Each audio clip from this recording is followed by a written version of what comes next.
ನಮಸ್ಕಾರ ಸ್ನೇಹಿತರೆ, ಇವತ್ತಿನ ವಿಡಿಯೋಲಿ 2 ಮಿನಿಟ್ಸ್ ರಸಮ್ ಹೇಗೆ ಮಾಡೋದು ಅಂತ ತೋರಿಸ್ತಾ ಇದ್ದೀನಿ. ಈಗ 2 ಮಿನಿಟ್ಸ್ ರಸಮ್ ಮಾಡಬೇಕು ಅಂದರೆ ಅದಕ್ಕೊಂದು ರಸಮ್ ಪ್ರೀಮಿಕ್ಸ್ ಬೇಕಲ್ವಾ? ಸೊ ಅದನ್ನೇ ಈಗ ನೋಡೋಣ.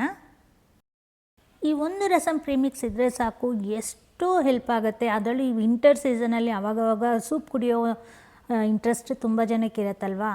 ಸೊ ಅದ್ರ ಜೊತೆಲಿ ಒಂದೊಂದು ಸರಿ ಹೀಗೆ ಈ ರಸಮ್ ಮಾಡಿಕೊಂಡು ಸೂಪ್ ಥರ ಕುಡಿಯೋದ್ರಿಂದ ಬಾಡಿಗೆ ಒಳ್ಳೆ ಹೀಟ್ ಇರುತ್ತೆ. ಹಾಗೆಯೇ ಕೋಲ್ಡು ಕಾಫ್ ಎಲ್ಲ ಇರುತ್ತಲ್ಲ, ಸೊ ಅದನ್ನು ಇದರಿಂದ ನಿವಾರಣೆ ಆಗುತ್ತೆ. ಸೊ ಇದಕ್ಕೆ ಏನೇನು ಪದಾರ್ಥ ನಾನು ಉಪಯೋಗಿಸ್ತಾ ಇದ್ದೀನಿ ಅನ್ನೋದನ್ನ ಇಲ್ಲೆಲ್ಲ ಮೆನ್ಷನ್ ಮಾಡಿದ್ದೀನಿ. ನೀವು ಸೇಮ್ ಅದೇ ಥರ ಫಾಲೋ ಮಾಡಿ. ಇದು ಮಾಡೋದ್ರಿಂದ ಏನಂದರೆ ನಮಗೆ ಆರಾಮಾಗಿ ಎಲ್ಲಾದರೂ ಟ್ರಾವೆಲ್ ಮಾಡೋದಿದ್ದರೆ ತೊಗೊಂಡೋಗ್ಬೋದು. ಜಸ್ಟ್ ಒಂದು ಬಿಸಿ ನೀರು ಮಾಡಿಕೊಂಡ್ರೆ ಸಾಕು, ರಸಮ್ ರೆಡಿ ಆಗೋಗುತ್ತೆ. ಸೊ ಇಲ್ಲಿ ನೋಡ್ತಾ ಇದ್ದೀರಲ್ಲ, ಈ ಟೊಮೆಟೊ ಮತ್ತು ಹುಣಸೆ ಹಣ್ಣು, ಸ್ವಲ್ಪ ಉಪ್ಪು ಹಾಕಿ ಸ್ವಲ್ಪ ಚೆನ್ನಾಗಿ ಎಣ್ಣೆಲಿ ಮಾಡ್ಕೋಬೇಕಾಗತ್ತೆ. ಆಮೇಲೆ ಅರಿಶಿನ ಪುಡಿ ಇಷ್ಟು ಹಾಕಿ ಚೆನ್ನಾಗಿ ಇದು ಗೊಜ್ಜು ಥರ ಬರೋವರೆಗೂ ಫ್ರೈ ಮಾಡ್ಕೋಬೇಕು. ಈ ರಸಮ್ ಪ್ರೀಮಿಕ್ಸ್ ಇದೆಲ್ಲ ಇಲ್ಲಾಂದ್ರೂ ಒಂದು 6 ಮಂತ್ಸ್ ನಾವು ಸ್ಟೋರೇಜ್ ಮಾಡ್ಕೋಬೋದು ಫ್ರಿಜ್ಜಲ್ಲಿ. ಸೊ ಇದನ್ನು ನಾನು ಅಬ್ರಾಡಿಗೆ ಕಳಿಸ್ತಾ ಇರೋದ್ರಿಂದ ಮಾಡ್ತಾಯಿದ್ದೀನಿ. ಈ ಒಂದು ರೆಸಿಪಿ ನಿಮ್ಮಲ್ಲಿ ಯಾರಿಗಾದರೂ ಹೆಲ್ಪ್ ಆಗ್ಬೋದು ಅನ್ನೋದಕ್ಕೋಸ್ಕರ ಇದನ್ನು ಅಪ್ಲೋಡ್ ಮಾಡ್ತಾಯಿದ್ದೀನಿ. ಸೊ ನೋಡ್ತಾ ಇದ್ದೀರಾ, ಎಲ್ಲನೂ ಅಷ್ಟೇ ಸಿಮ್ಮಲ್ಲಿ ಇಟ್ಕೊಂಡು ಮಾಡ್ಕೊಳ್ಳಿ, ಹೈ ಫ್ಲೇಮಲ್ಲಿ ಇಡೋಕ್ಕೆ ಹೋಗಬೇಡಿ. ಎಲ್ಲ 1 by 1 ಇದೇ ಥರ ಎಲ್ಲ ಮಾಡಿಕೊಂಡು ನೈಸಾಗಿ ರುಬ್ಕೋಬೇಕಾಗತ್ತೆ, ಅಂದರೆ ಪೌಡರ್ ಮಾಡ್ಕೋಬೇಕಾಗತ್ತೆ.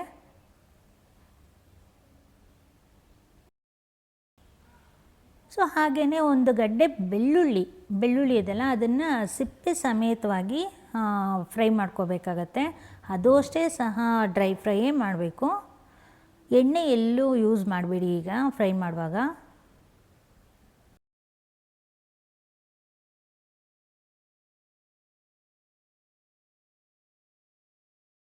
ಸೊ ಈಗ ಇದನ್ನು ಎಲ್ಲ ಸೇರಿಸಿ ನಾನು ಪೌಡ್ರ್ ಮಾಡಿ ಇಟ್ಕೊಳ್ತೀನಿ.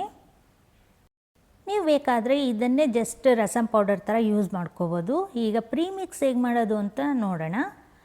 ಈಗ ಒಂದು 5 ಸ್ಪೂನಷ್ಟು ಆಯಿಲ್ ಹಾಕ್ಕೊಂಡಿದ್ದೀನಿ. ಸ್ವಲ್ಪ ಆಯಿಲ್ ಜಾಸ್ತಿನೇ ಬೇಕು, ಬಟ್ ನಾನು ಇಲ್ಲಿ ಅಬ್ರಾಡಿಗೆ ಪಾರ್ಸಲ್ ಮಾಡೋದ್ರಿಂದ ಆಯಿಲ್ ಸ್ವಲ್ಪ ಕಡಿಮೆ ಹಾಕ್ಕೊಂಡಿದ್ದೀನಿ. ನೀವು ಇನ್ನೊಂದು 2-3 ಸ್ಪೂನ್ ಜಾಸ್ತಿನೇ ಹಾಕ್ಕೊಳ್ಳಿ. ಸೊ ಎಣ್ಣೆ ಇರೋದ್ರಿಂದ ನಮಗೆ ಒಂದು ಪ್ರಿಸರ್ವೇಟಿವ್ ಆಗುತ್ತೆ. ಹಾಗೆಯೇ ಅರಿಶಿನ ಅವೆಲ್ಲ ಇರುತ್ತಲ್ವ, ಅದು ಅಷ್ಟೇ ಪ್ರಿಸರ್ವೇಟಿವ್ ಆಗಿ ವರ್ಕ್ ಮಾಡುತ್ತೆ. ಸೊ ನಿಮಗೆ ಇಲ್ಲಿ ಚಿಲ್ಲೀಸ್ ಹಾಕಿದ್ದೀನಲ್ಲ, ನಿಮ್ಗೆ ಎಷ್ಟು ಬೇಕೋ ಅಷ್ಟು ಖಾರ ಬೇಕು ಅಂದರೆ ಹಾಕ್ಕೋಬೋದು. ನಾವು ಆಲ್ರೆಡಿ ಪೆಪ್ಪರ್ ಹಾಕಿರೋದ್ರಿಂದ ಖಾರ ಇರುತ್ತೆ.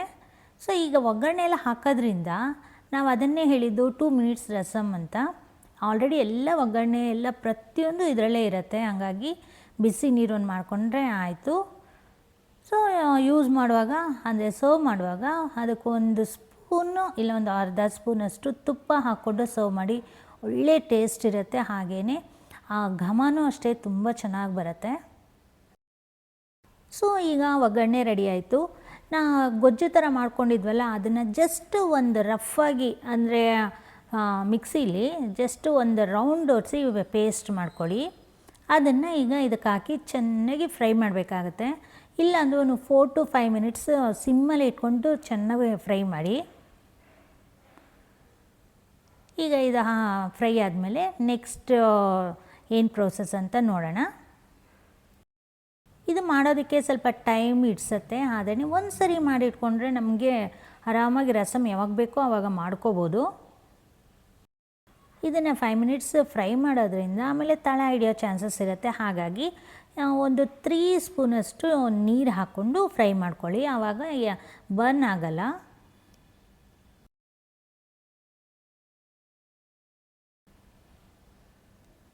ಸೊ ಫ್ರೆಂಡ್ಸ್, ಇದನ್ನು ಯಾರೂ ಹೊಸಬರು ನೋಡ್ತಾ ಇದ್ದೀರಾ ನನ್ನ ಚಾನಲ್ನ, ಪ್ಲೀಸ್ ಸಬ್ಸ್ಕ್ರೈಬ್ ಮಾಡಿಕೊಂಡು ನೋಡಿ. ಹಾಗೆಯೇ ಪಕ್ಕದಲ್ಲಿರೋ ಬೆಲ್ಲೈಕನ್ನ ಪ್ರೆಸ್ ಮಾಡಿ. ಹಾಗೆ ಮಾಡೋದ್ರಿಂದ ನಾನು ಯಾವಾಗೇ ವಿಡಿಯೋ ಅಪ್ಲೋಡ್ ಮಾಡಿದ್ರೂ ನಿಮಗೆ ನೋಟಿಫಿಕೇಷನ್ ಬರುತ್ತೆ.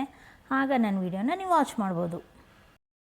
ಸೊ ಪ್ಲೀಸ್ ಈ ವಿಡಿಯೋ ಯಾರು ನೋಡ್ತಾ ಇದ್ದೀರಾ ಒಂದು ಲೈಕ್ ಕೊಡಿ. ನೀವು ಲೈಕ್ ಕೊಡೋದ್ರಿಂದ ನನಗೆ ತುಂಬ ಮೋಟಿವೇಶನ್ ಸಿಗುತ್ತೆ. ಹಾಗೆಯೇ ಯಾರು ಸಬ್ಸ್ಕ್ರೈಬ್ ಮಾಡಿಲ್ಲ ಪ್ಲೀಸ್ ಸಬ್ಸ್ಕ್ರೈಬ್ ಮಾಡ್ಕೊಳ್ಳಿ. ಹಾಗೆ ಈ ವಿಡಿಯೋನ ನಿಮ್ಮ ಫ್ರೆಂಡ್ಸ್ಗೆ, ನಿಮ್ಮ ರಿಲೇಟಿವ್ಸ್ಗೆಲ್ಲ ಶೇರ್ ಮಾಡ್ಕೊಳ್ಳಿ ಅಂತ ಕೇಳ್ಕೊಳ್ತೀನಿ. ಸೊ ಈಗ 5 ಮಿನಿಟ್ಸ್ ಆಗಿದೆ ಫ್ರೈ ಆಗಿ, ನೋಡ್ತಾ ಇರ್ಬೋದು ನೀವು. ಈಗ ನಾನು ರಸಮ್ ಪೌಡ್ರ್ ಮಾಡಿಟ್ಕೊಂಡಿದ್ನಲ್ಲ, ಅದನ್ನು ಈಗ ಆ್ಯಡ್ ಮಾಡ್ತಾಯಿದ್ದೀನಿ. ಈಗ ಆ್ಯಡ್ ಮಾಡಿ ಈಗಲೂ ಅಷ್ಟೇ ಸಿಮ್ಮಲ್ಲಿ ಇಟ್ಕೊಂಡು ಒಂದು 3 to 4 ಮಿನಿಟ್ಸ್ ಫ್ರೈ ಮಾಡಬೇಕಾಗತ್ತೆ. ನಾನು ಇದನ್ನೇ ಹೇಳಿದ್ದು, ಇನ್ನೊಂದು ಸ್ವಲ್ಪ ಆಯಿಲ್ ಜಾಸ್ತಿ ಬೇಕು ಅಂತ ನಾನು ಕಡಿಮೆ ಹಾಕ್ಕೊಂಡಿದ್ದೀನಿ. ನೀವು ಬೇಕಾದ್ರೆ ಇನ್ನೊಂಚೂರು ಜಾಸ್ತಿ ಹಾಕ್ಕೋಬೋದು. ಇದು ಅಷ್ಟೇ ಸಿಮ್ಮಲ್ಲೇ ಮಾಡ್ಕೊಳ್ಳಿ, ಇಲ್ಲಾಂದರೆ ಕಹಿ ಬರೋ ಚಾನ್ಸಸ್ ಇರುತ್ತೆ, ಬರ್ನ್ ಆಗೋಗುತ್ತಲ್ಲ ಅದಕ್ಕೋಸ್ಕರ.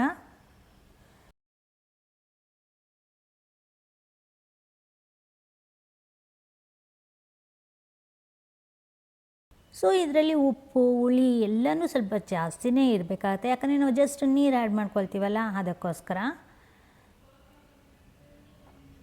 ಈಗ ನಾನು ಸಾಲ್ಟ್ ಹಾಕಿ ಮತ್ತೆ ಫ್ರೈ ಮಾಡ್ತಾಯಿದ್ದೀನಿ. ನೀವು ಇದನ್ನು ಸ್ವಲ್ಪ ಗೊಜ್ಜು ಥರ ಬೇಕಾದ್ರೂ ಮಾಡ್ಕೋಬೋದು. ನಾನು ಹೇಳ್ದಂಗೆ ಒಂದು ಸ್ವಲ್ಪ ನೀರು ಹಾಕ್ಕೊಂಡಿರ್ತೀವಲ್ವ, ಅದ್ರ ಜೊತೆ ಆಯಿಲ್ ಹಾಕ್ಕೊಳ್ಳೋದ್ರಿಂದ ಸ್ವಲ್ಪ ಗೊಜ್ಜು ಥರ ಬರುತ್ತೆ. ಸೊ ಕೊನೆಯಲ್ಲಿ ಕೊತ್ತಂಬರಿ ಸೊಪ್ಪು ಹಾಕ್ತಾಯಿದ್ದೀನಿ. ಒಂದು ಒಳ್ಳೆ ಘಮ ಕೊಡುತ್ತೆ ರಸಮ್ಗೆ ಕೊತ್ತಂಬರಿ ಸೊಪ್ಪಲ್ವಾ, ಹಾಗಾಗಿ. ಸೊ ಈಗ ನಮ್ಮ ರಸಮ್ ಪ್ರೀಮಿಕ್ಸ್ ರೆಡಿ ಆಗ್ತಾಯಿದೆ. ಎಷ್ಟು ಘಮ ಬರ್ತಿದೆ ಅಂದರೆ ನಮ್ಮ ಅಡುಗೆ ಮನೆಯೆಲ್ಲ ಫುಲ್ಲು ಘಮ, ರಸಮ್ ಘಮನೇ ಸೇರ್ಕೊಂಡಿದೆ, ಅಷ್ಟು ಚೆನ್ನಾಗಿ ಸ್ಮೆಲ್ ಬರ್ತಾಯಿದೆ ಸ್ನೇಹಿತರೆ. ನೀವು ಇದನ್ನು ಮಾಡಿ ನೀವು ಸೇಮ್ ಫೀಲ್ ಮಾಡ್ತೀರಾ.